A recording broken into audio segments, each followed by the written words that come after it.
ఇప్పుడు వాళ్ళన్ని దానికి ఈకలు తోకలు వీక్తారు. ఇక ఇప్పుడు పార్లమెంట్ ఎలక్షన్ ఉందని ఆపిండు.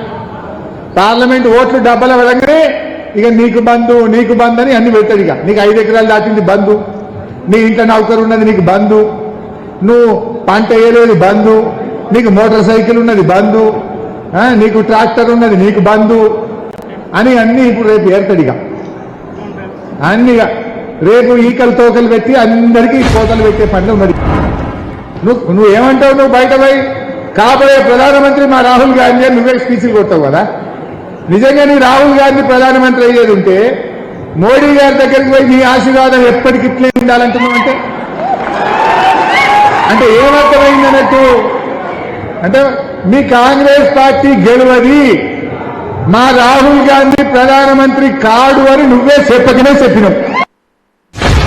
జై తెలంగాణ అన్నాడే ఆనాడు ఉద్యమంలో జై తెలంగాణలే, కనీసం ముఖ్యమంత్రి అయినాక కూడా ఇప్పటిదాకా ఒక్కనాడు జై తెలంగాణ అన్నాడు. ఆయనకు తెలంగాణ మీద ఏం ప్రేమ ఉంటుంది?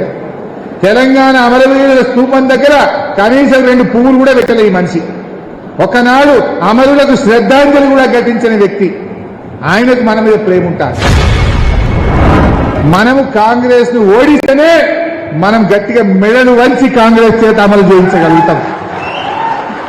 రేవంత్ రెడ్డికి సురుకు పెట్టాలి, కాంగ్రెస్ పార్టీకి సురుకు పెట్టాలి.